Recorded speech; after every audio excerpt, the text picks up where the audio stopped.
Again, thank you for joining us this evening. You are now attending the webinar entitled American Republics, 1783-1850.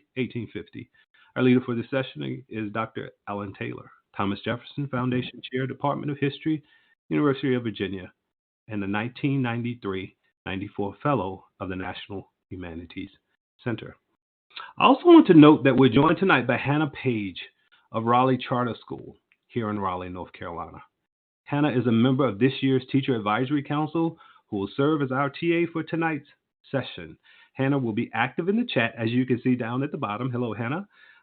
She will be sharing her thoughts and resources and asking you all questions. Let us proceed. A graduate of Colby College, Alan Taylor received his doctorate in American history from Brandeis University.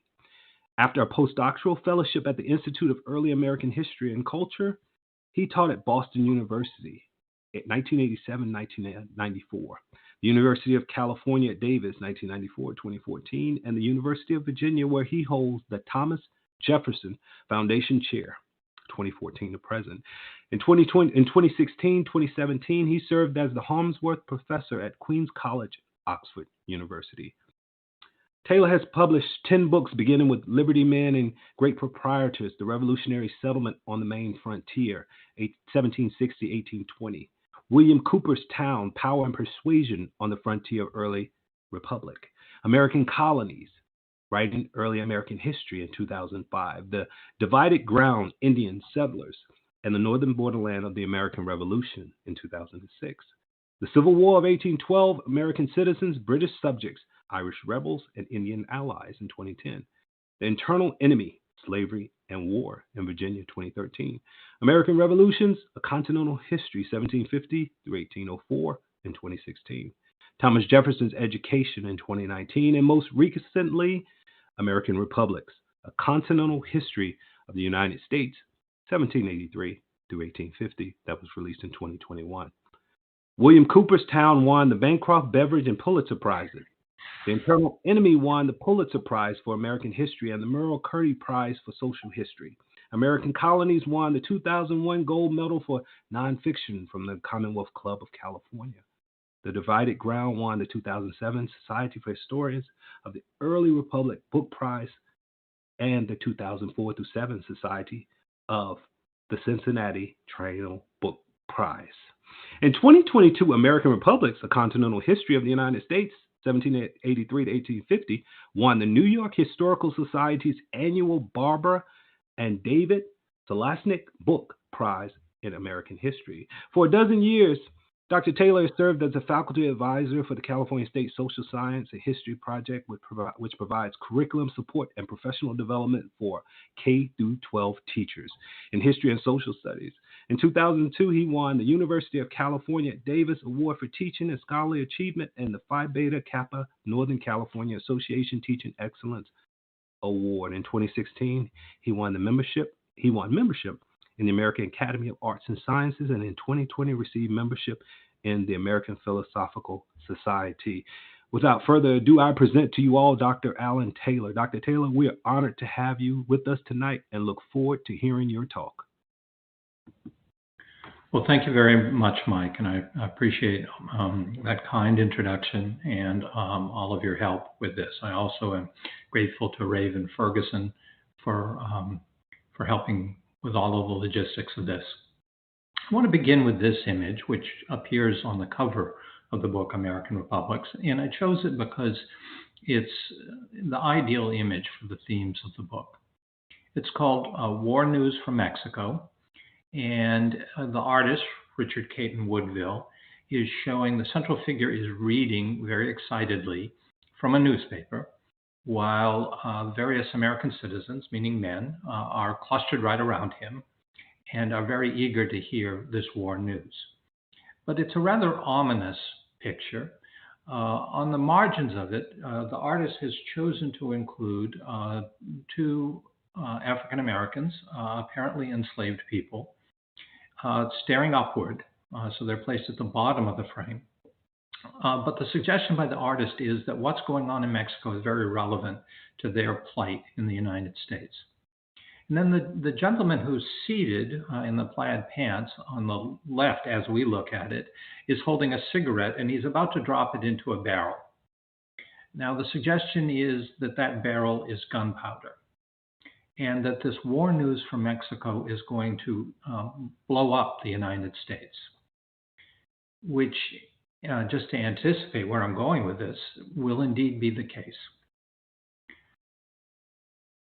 So I'm making a presentation which suggests that manifest destiny is exactly the wrong phrase to be using for understanding the development and expansion of the United States in the wake of the Revolution.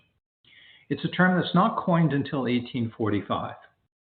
And even when it's coined, it is done so in an essay in the Democratic Review, very popular magazine, suggesting that, in fact, America's manifest destiny was imperiled. And so my theme today is that the United States emerged out of a Revolutionary War, which was a very hard-fought thing, which forced 13 very different and contentious states into a union that was meant not just to win the war, but was also meant to try to keep the peace between them. And so during the American Revolution, the United States did not emerge, I would argue, as a cohesive nation. And hindsight can serve us very poorly to understand the United States of the period before the Civil War of the 1860s. The United States was not really a nation. Instead, it was a confederation of different states known as a union. And a union was not quite the same thing as a nation. Americans lacked common bonds. Most people identified with their particular state, and they distrusted outsiders. So Carolinians resented Virginians almost as much as Virginians despised New Englanders. In Congress, they squabbled over the distribution of the burdens of the war with Britain, everyone suspecting that the delegates from some other states were not doing their fair share. In 1777, a disgusted congressman from Virginia wrote to his friend, Thomas Jefferson, and said this: "Rely on it, our Confederacy is not founded on brotherly love." 1788, shortly after the war ended, a Massachusetts man noted, quote, "Instead of feeling as a nation, a state is our country. We look with indifference, often with hatred, fear, and aversion to the other states." Here was a paradox. It's precisely because Americans distrusted one another that they needed a union. They needed to hang together in some confederation that could offer guarantees of mutual security, not just against the British, but against one another. By keeping peace among their states, they hoped to prevent the sort of bloody wars that had roiled a divided Europe for centuries. Only by forming a union could states define their boundaries and preserve authority within those boundaries. Lacking a common sense of American nationality, the people we call Americans needed a union to manage their differences and to manage their distrust.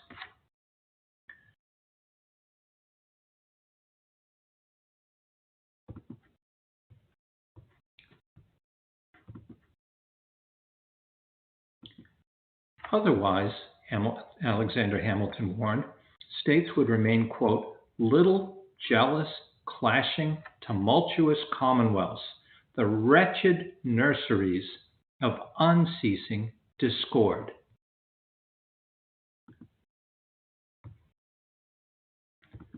Or Benjamin Franklin, who agreed, "Our states are on the point of separation, only to meet hereafter for the purpose of cutting one another's throats." End quote. So mutual distrust was the bond of union. For mutual preservation and peace, they wanted a union. but they struggled to agree on what that union would be, and in particular on how much power it should have. Most wanted a union just strong enough to keep the peace between them, but not strong enough for that central government to dominate the states. Having fought against Britain's centralizing power, few Americans wanted to create a consolidated nation on this continent in the 1780s. So while the pressures of the Revolutionary War pushed states together, the dread of central power kept pulling them apart. Smaller states, Jersey, Delaware, Rhode Island, New Hampshire, feared domination by the larger ones, including Massachusetts, New York, and Virginia. And then there were tensions between the new Western settlements beyond the Appalachian Mountains in Tennessee and Kentucky and Ohio. Those settlers dreaded control by the eastern states. And then there were tensions between the South and the North. They distrusted one another because they considered their societies too different to have a common interest. So there are multiple fault lines dividing the new United States. What united them all was a fear that their own divisions could be exploited by external enemies, as the British had tried to do during the Revolution, when they had recruited enslaved people to help them, and when they had enlisted Native Americans as allies to attack the American frontier settlements. And that fear endured after the Revolution, for the United States remained a relatively weak and divided country in an Atlantic world dominated by naval superpowers, by Britain, France, and Spain. And all of those imperial powers still had colonies in the New World, particularly Britain, which possessed Canada, and Spain, which possessed the colony of Louisiana, the entire western bank of the Mississippi River. So northern and southern, eastern and western leaders all agreed that they should try to hang together, because a collapse of the Union would invite bloody wars between jealous states, which would then invite manipulation, invasion, and domination by foreign empires. In the mid-1780s, George Washington dreaded, quote, becoming the sport of European politics, which may play one state against another.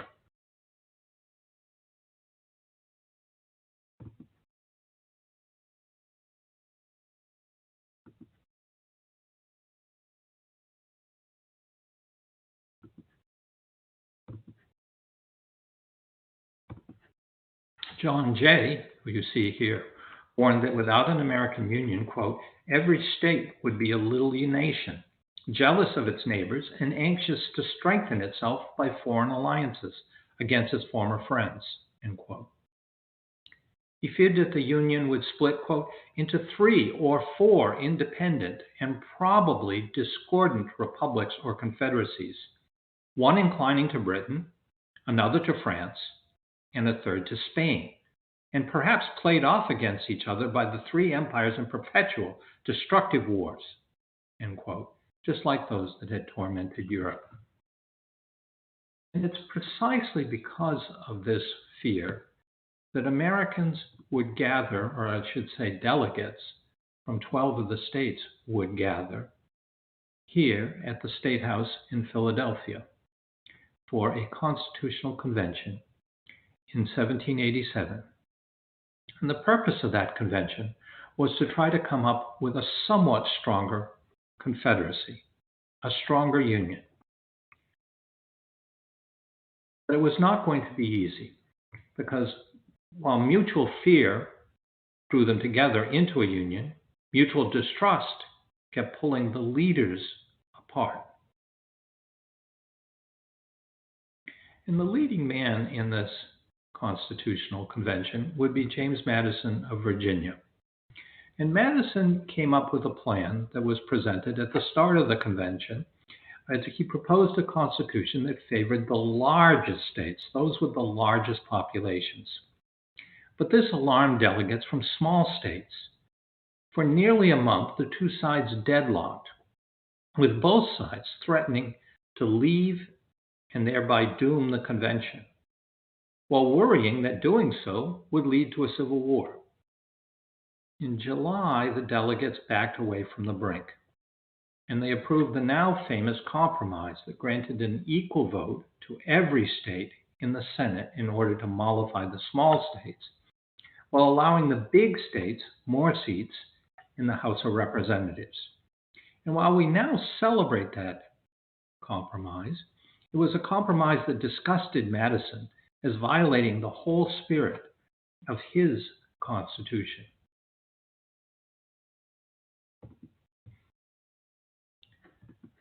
And that's not the end to the compromises that the delegates have to make. The next thing that they have to consider is the issue of slavery in the Union. For this was the most dangerous fault line between the northern states, which were in the process of gradually emancipating enslaved people, and the southern states that were in the process of expanding slavery westward. Slaves comprised less than 4% of the northern population, compared to 40% in the South. And Southern delegates were determined to protect their property rights and humans. And so they worried about entering a more powerful union with Northerners who were critical of slavery. Southerners wanted a union strong enough to defend their states against slave rebellions within and foreign invasion from without. But they didn't want that union to be so strong that it could tax or perhaps even emancipate the slaves in the future. And some Northern delegates at the convention outraged Southerners by arguing that only free citizens should count in allocating seats in the House of Representatives or in the Electoral College to elect a president. By excluding slaves, that proposal would reduce the South's relative weight in the Union, and this led to angry debates. Now, ultimately, the delegates compromised by mandating that 3/5 of the enslaved people would count in allocating congressional seats and presidential electors. That did not mean that those enslaved people would get the vote. It just meant that the states would receive the benefit of 3/5 of their number in allocating this political power. A second compromise, delegates preserved the slave trade for another 20 years at least. And third, the delegates agreed to a fugitive slave clause that required northern courts and juries and sheriffs and justices of the peace to force interstate runaways back into bondage in the South. A South Carolina delegate later boasted to his constituents, quote, "We have obtained a right to recover our slaves in whatever part of America they may take refuge, which is a right we had not before," end quote. By adopting this 3/5 clause, prolonging slave imports for 20 years, and providing a fugitive slave clause, the federal Constitution defended slavery at the price of union between North and South. And this was very troubling to a Rhode Island congressman named Samuel Hopkins. And Samuel Hopkins had this to say, and I just want to point out there's an error here. It says Stephen Hopkins, and Stephen Hopkins was the governor of Rhode Island. Samuel Hopkins is the clergyman who said this. And Samuel Hopkins says, "How does it appear in the sight of heaven that these states, who have been fighting for liberty, cannot agree in any political constitution unless it indulge and authorize them to enslave their fellow men?" But Hopkins, while asking this very good question, then reluctantly accepted that the new Constitution was a necessary evil. It was, he concluded, the only way to avoid a, quote, "state of anarchy and probably a civil war, end quote. But of course, we know that this peace pact with slavery merely bought time, for a civil war eventually would rupture the United States during the 1860s. But to go to the early 19th century, I should say, Americans revered their Union. But that's not the same thing as a shared nationalism. Indeed, Union enabled citizens of the different states to avoid fully bonding as one nationality as Americans. So where nationalism asserts a common identity, Union operated as a framework for cooperation by citizens who wanted to protect their own state. But the term Union begins to cultivate within it a kind of nationalism that assumed an almost mystical importance, an insistence that the Union was essential to free Republican government on a continental scale. And in an inaugural address of the early 19th century, Andrew Jackson quite eloquently laid out the case for the Union. He declared, without Union, our independence and liberty would never have been achieved. Without Union, they never can be maintained. So the insistence was that without Union, there will be civil war. And civil war will destroy free government as the various rival states in the former Union would be drawn toward governments by military dictators. Now, this is a widespread analysis. And it's not just Jackson who's saying it. Almost all American political leaders believed this to be true. And indeed, Abraham Lincoln would be one of the most eloquent advocates of this notion that only Union could preserve free government by averting or suppressing civil war. Americans still could not agree over what the Union was or should be.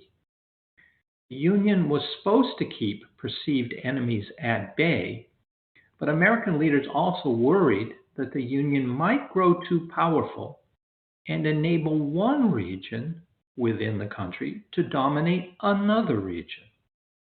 So the Union seemed like a finely tuned mechanism that all too easily could implode if one region became too powerful.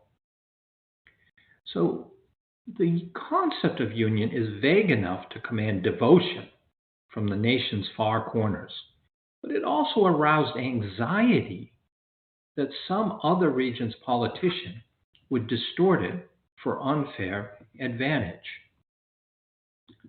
Now, Benjamin Brown French becomes the clerk of the House of Representatives in December of 1833. And he was shocked by the angry debates that he heard in Congress. And he wondered, quote, "Will it always be the capital of my happy country? I fear the seeds are already sown whose fruit will be disunion, but God forbid it," end quote. But 6 years later, French had heard so many more threats and seen so much violence within Congress that he felt like, quote, "a mourner following my country to its grave," end quote. So union seemed especially precious because it was so vulnerable. In particular, citizens worried over dangerous fault lines within their nation, including Indians along the frontier and enslaved people in the South. In any war scare, Americans feared that the British or the Spanish would enlist Indians and slaves to help attack the United States. A leading newspaper editor, John B. Jones, considered slavery, quote, "the weak point of our Union, that which exposes it to the most danger from foreign and domestic foes," end quote. So the fear was that foreign foes and domestic foes would unite within the United States to destroy the United States, to pry it apart, provoking disunion and civil war. Now, in order to avert this perceived synergy between foreign enemies and internal divisions, Americans looked to territorial expansion. They saw this as the potential antidote to both internal divisions and foreign rivals and their interaction. Now, of course, expansion also seeks to gain farms and even riches for a growing population of Americans. But expansion also sought to reduce the American fear of potential enemies within and without. So, to preserve and fulfill their union, Americans need to expand. They need to gain control of the West. For in the West, the United States created its future by building new farms, communities, and states, all at the expense of dispossessed native peoples. The Union sought to push back Indians and control settlers or risk losing that vast and fertile region to a rival empire or to a secession movement by those settlers. But expansion always threatened to unbalance the Union. For what happens if the Union expands more in a northern direction rather than southern? That would strengthen the northern states with additional states at the expense of the South. And then the minority region might feel so threatened by the Union, rather than empowered by it, that the minority region would secede, breaking up the Union, leading to the very civil wars that the Union was supposed to prevent. So by expanding in search of security, Americans might provoke a civil war between North and South, or between East and West, the very nightmare that both union and expansion were supposed to avert.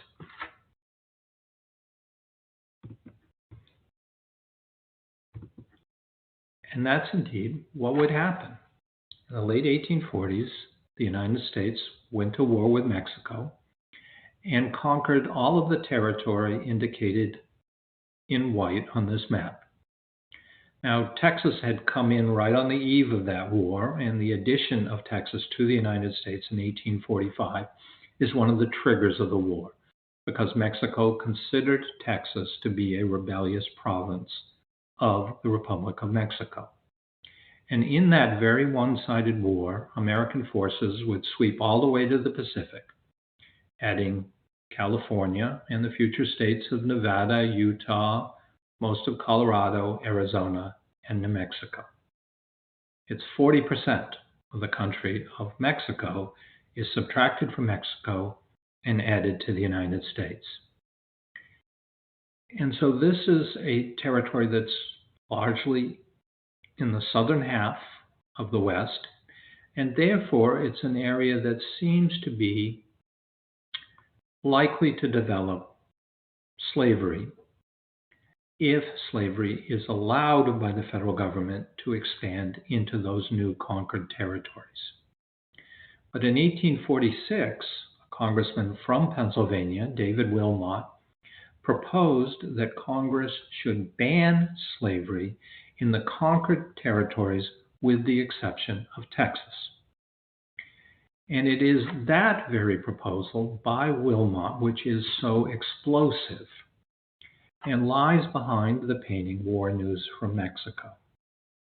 Because this proposal by David Wilmot will be unacceptable to Southerners, who insisted that they needed that territory to expand their own system and thereby to maintain their own equal status within the Union. For they dreaded becoming a minority region cooped up to the west as well as to the north by a dominant free society that was hostile to what they called their domestic institutions in the South.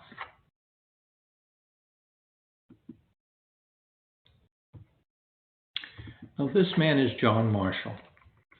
He was the Chief Justice of the Supreme Court in 1832. when he reviewed the history of the United States. And he concluded, quote, "The Union has been preserved thus far by miracles. I fear they cannot continue." And they did not continue.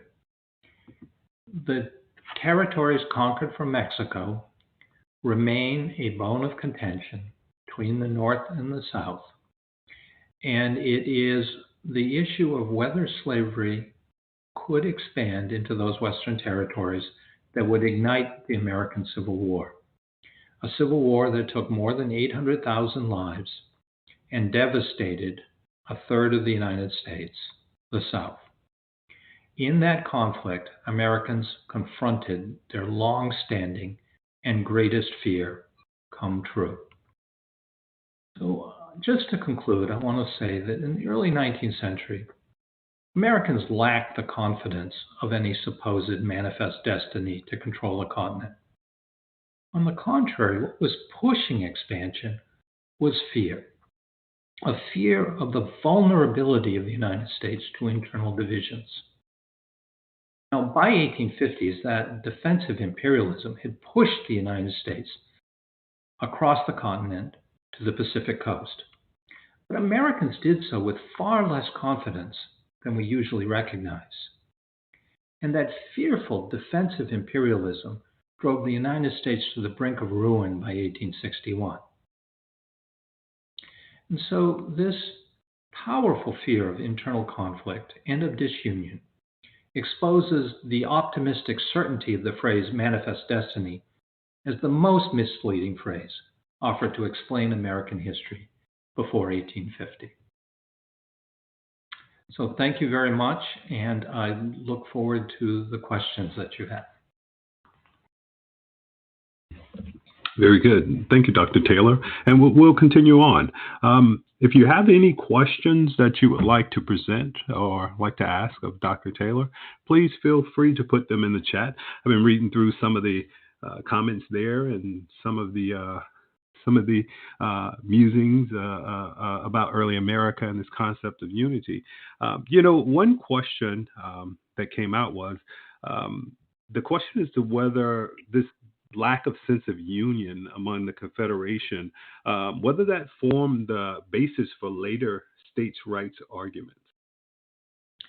Absolutely. So I suggested that Americans, North, South, East, and West, all come to cherish the Union. But they don't agree on what the Union is. I mean, they understand that it's some sort of bond between the different states. It's meant to keep peace between the states and to coordinate the foreign policy and things like the post office and the sale and management of Western lands. But they don't agree exactly on where the balance of power should lie between the government in Washington, D.C., the federal government, and the various states.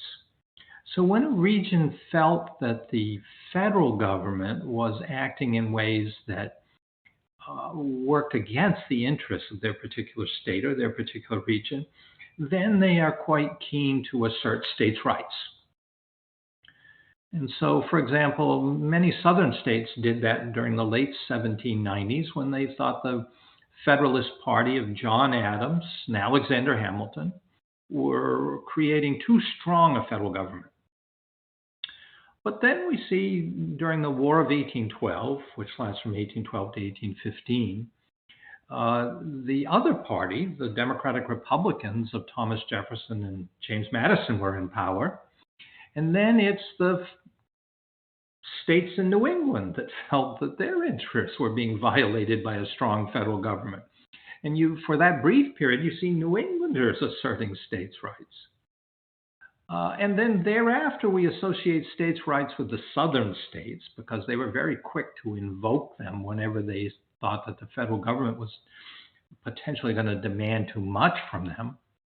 But the South was also the great champion of wars of expansion, if those wars of expansion would take territory to the South or the West. And so there are cases where the same politicians will be wanting to have a powerful U.S. Navy and then scream states' rights if there's any kind of proposal that seems to be inclined to restrict the expansion of slavery. Very interesting, and how convenient as well. As I'm looking through the chat, one comment that our TA, Hannah Page, um, included in there, and again, thank you. But one comment she mentioned is she's interested in how the participants who are here tonight, how they discuss slavery with regard to the Constitutional Convention. She mentions how she finds that students are often surprised at how conscious the elites were of how seriously the question of slavery threatened the proposed union. Considering the students who grace your classroom, do you have the same level of surprise with those students, and how do they normally react to that?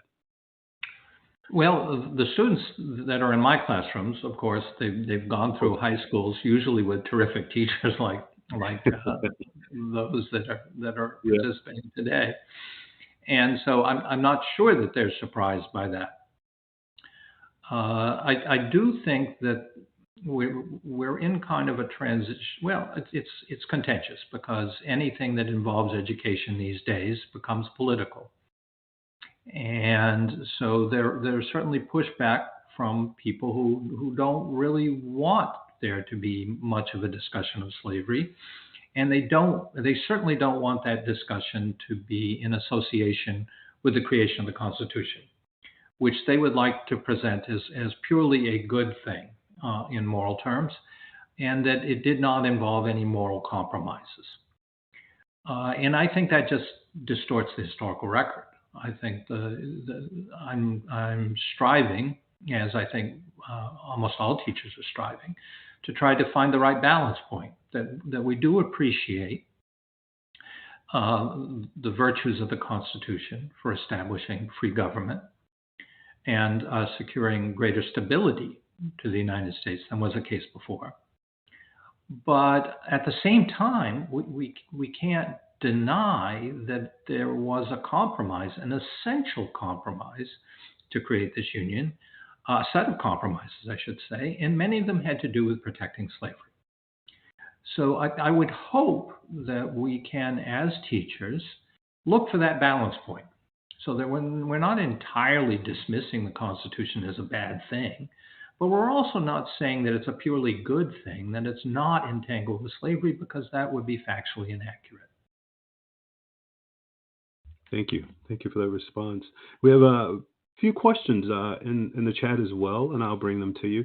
We have a question from Orman Moore, who's out of North Carolina, not very far from us either. But his question is, who made the ultimate decision not to annex more of Mexico? I know there was talk of doing so. Why did the U.S. not do that after taking Mexico City? Was that decision also driven by different fears, just as you argue expansion west was driven by fear? Yes. Well, it's interesting because the President of the United States, James K. Polk, had provoked the war. And when he provoked the war, his goals were, of course, to consolidate all of Texas and to take New Mexico and what would become Arizona and Utah, and especially California, very keen to get California. And U.S. forces achieved all of those goals in the first year of the war. But then they invaded deep into the heart of Mexico and would capture Mexico City late in 1847, just before the peace treaty of early 1848. And in that peace treaty, the American negotiator, Nicholas Trist, this is a time when there's no telegraph back to Washington, and he thinks that the goals of the war have been achieved, and that if the United States just takes this northern 40% of Mexico, that Americans, including political leaders, will be satisfied, including Polk. And it turns out that Polk was really quite keen to grab all of Mexico once he seemed to have the country more or less in hand. And he's really angry at Trist, basically fires him and withholds his pay. But he sends the treaty forward to the U.S. Senate for ratification because word has gotten out that there's a peace treaty, and a lot of Americans thought, okay, we won the war, that's a good enough prize, let's just do that. And there was a lot of opposition to taking more of Mexico for, frankly, racist reasons. The territories the United States acquired were thinly inhabited regions. The populations were small Hispanic populations, somewhat larger Native American populations of people like Apaches and Pima and Papagos and Navajos, along the Pueblo peoples. But their overall numbers were relatively small compared to the United States. So there was a great confidence that in this northern 40% of Mexico, that American settlers would move in and become the majority and impose their way of life pretty quickly. And that seemed fine to American political leaders.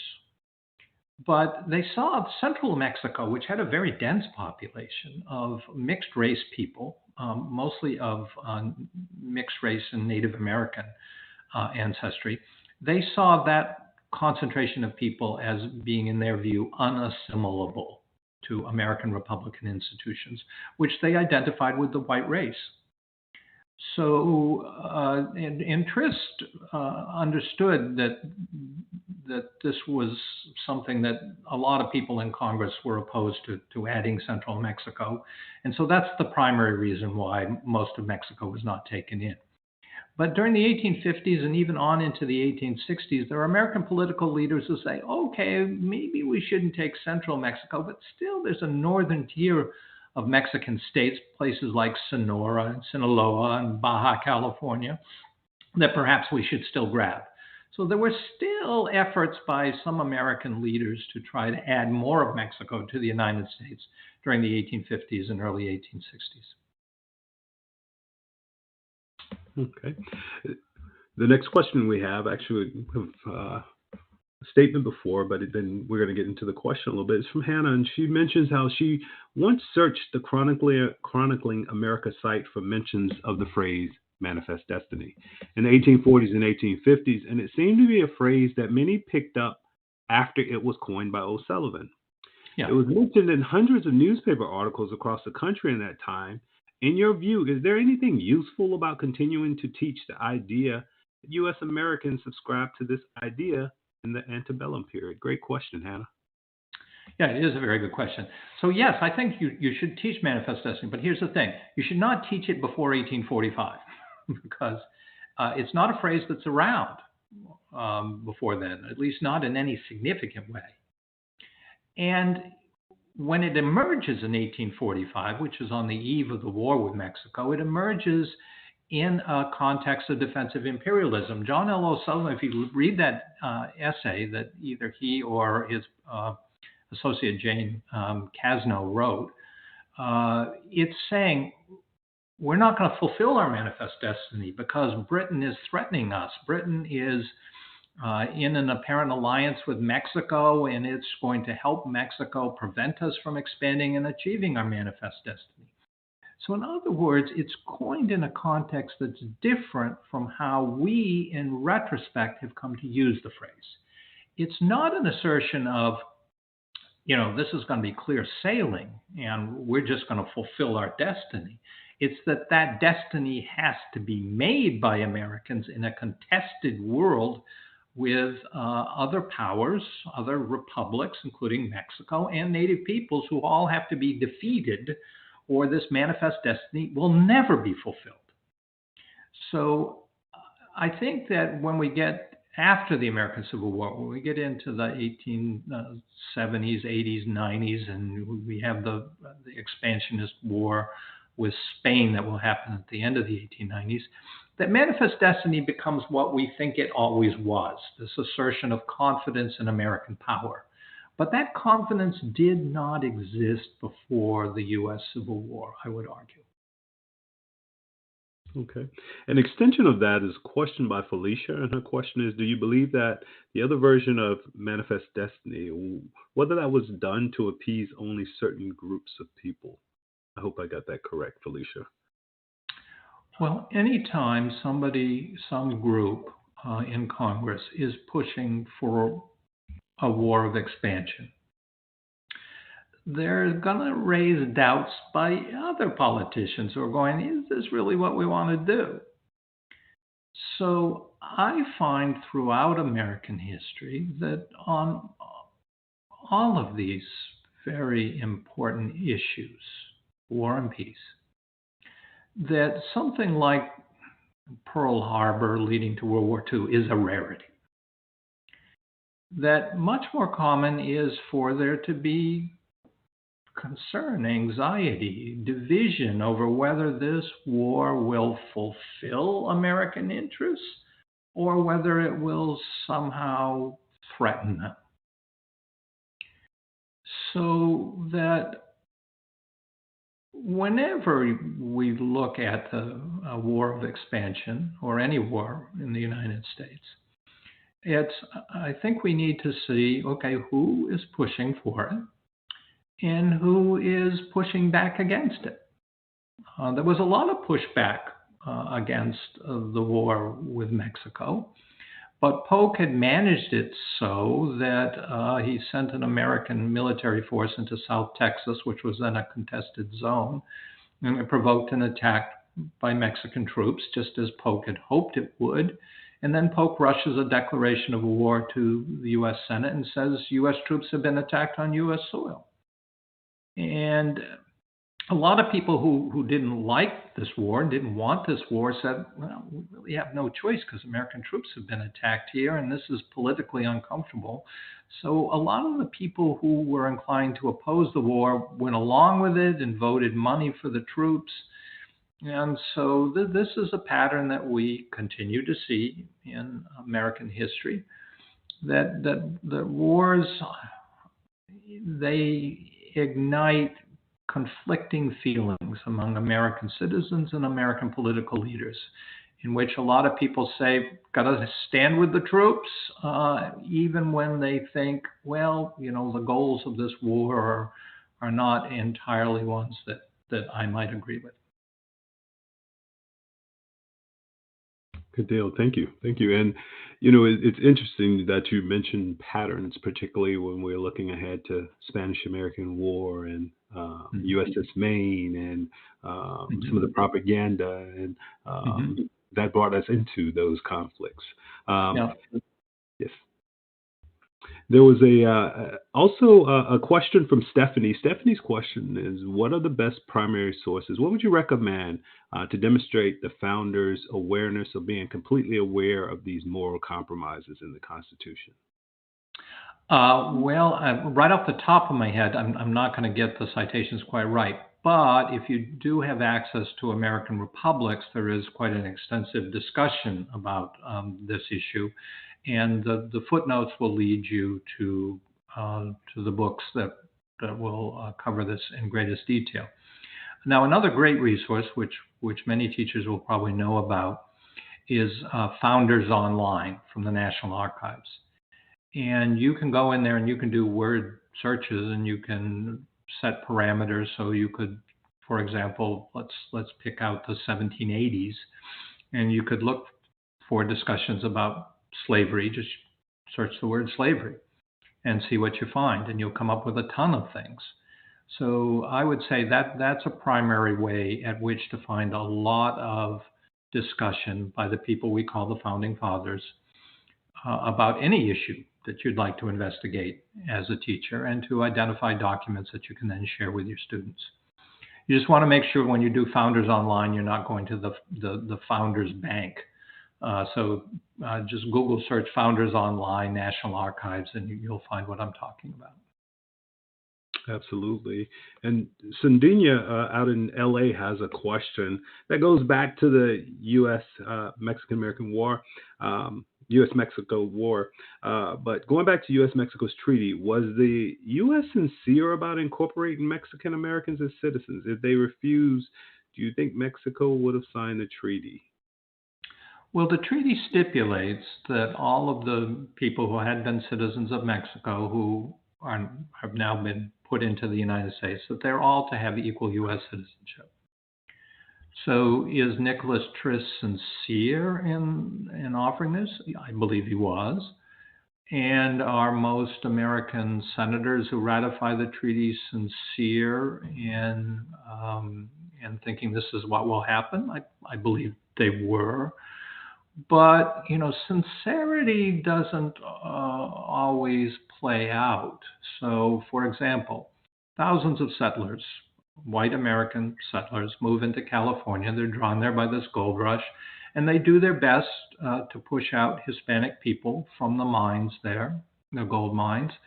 They put the new majority creates what they call a foreign miners tax, and they treat the Hispanic people of California as foreigners.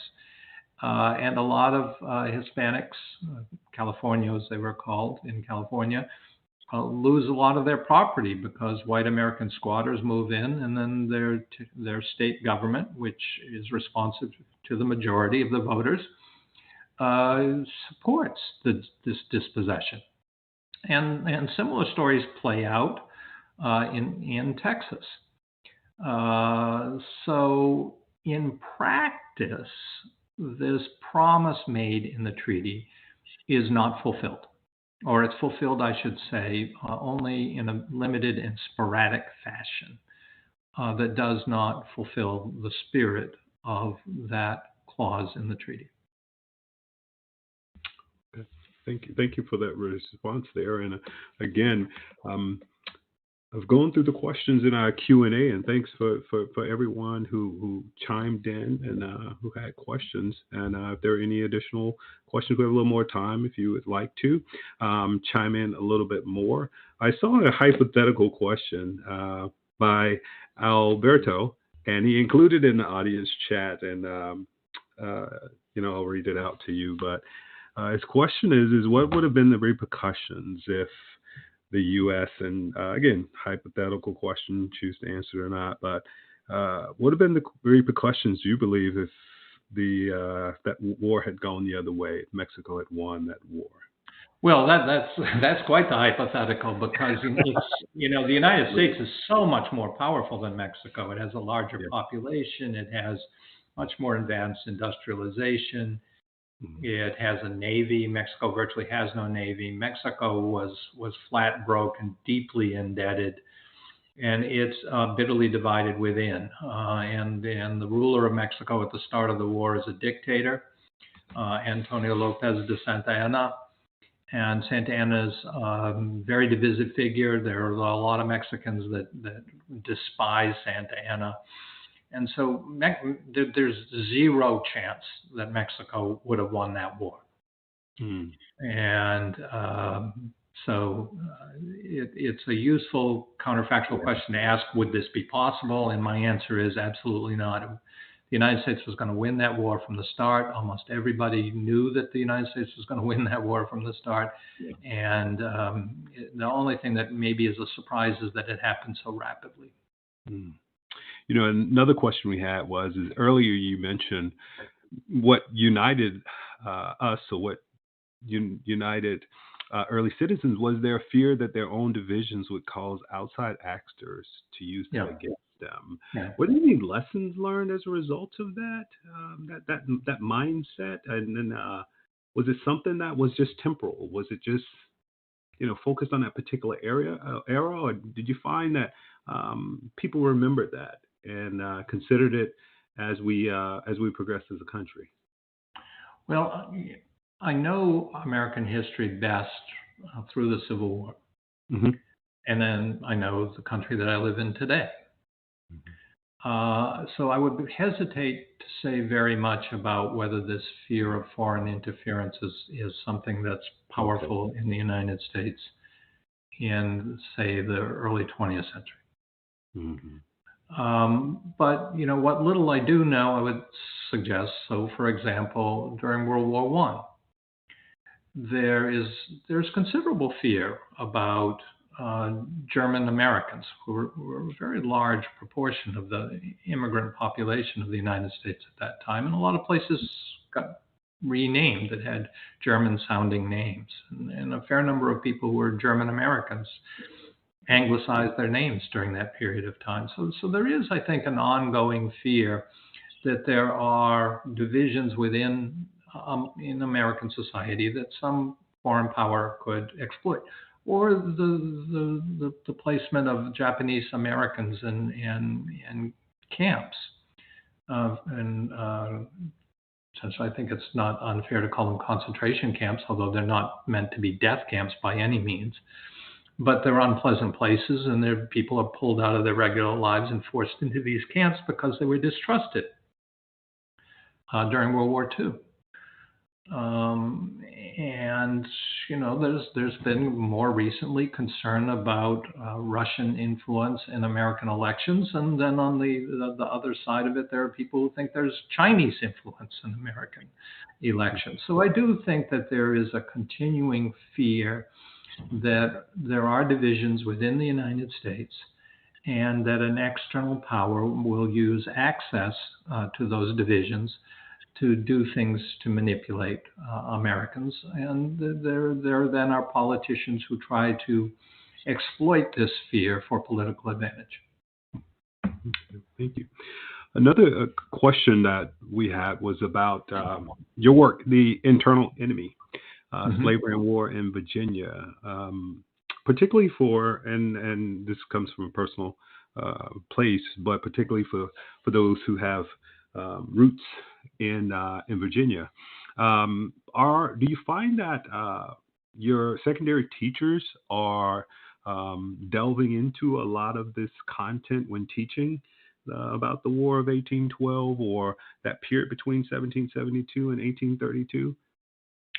Well, I honestly don't know the degree to which K-12 teachers are currently engaging with this issue about slavery and war in the early republic. My hope is that they can do so. But as I said earlier, there are lots of political contests going on about how prominently slavery should be taught in our curriculum.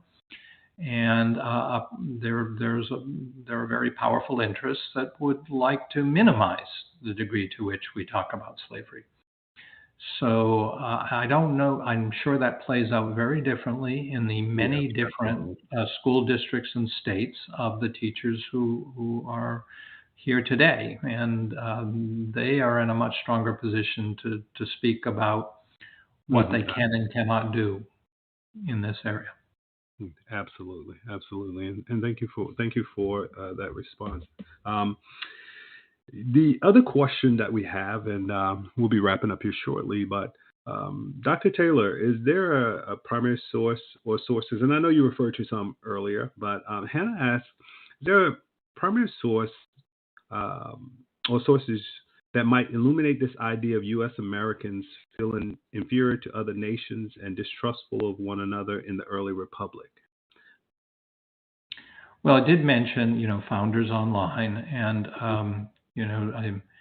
I kind of like this book, American Republics, and so I do think that the footnotes to that would draw you toward those types of sources if you have access to the book. Okay. I'm not thinking of kind of a singular source that does this, because I just find this to be woven through so many sources.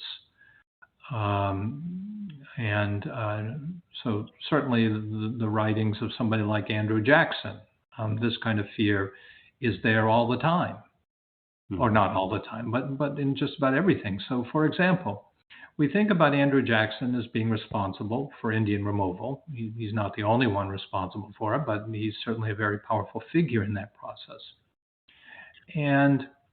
But one of the many things this is a truly terrible thing that killed thousands of people. So when I say it's interesting, that's not approving it in any way.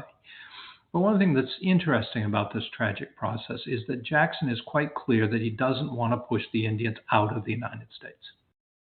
Because some people were saying, well, maybe we just push them into Mexico. And Jackson's going, no, don't want to push them into Mexico, because if we push them beyond American borders, they'll then be in a position to ally with foreign powers and to attack us.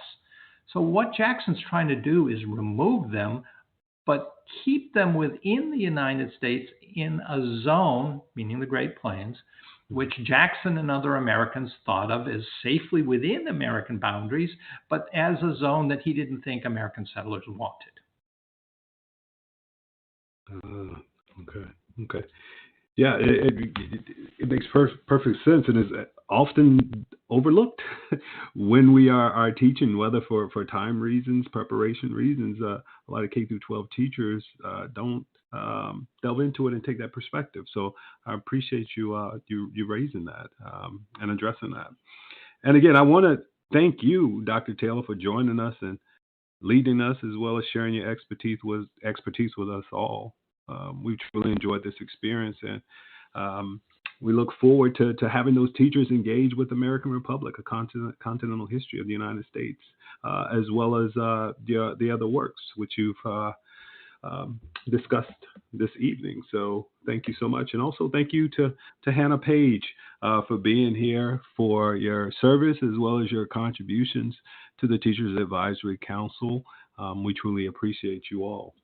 We encourage you all to keep up with what's happening at the National Humanities Center through our various social media channels to get updated on our activities and ongoing events and institutes. I encourage you all to keep up with our webinar series as well. I invite you to check out our next webinar on January 12th, 2023 at 7 o'clock p.m. with lead scholar Earl Lewis of Thomas. He's the Thomas C. Holt Distinguished University Professor and founder of the Center for Social Solutions at the University of Michigan.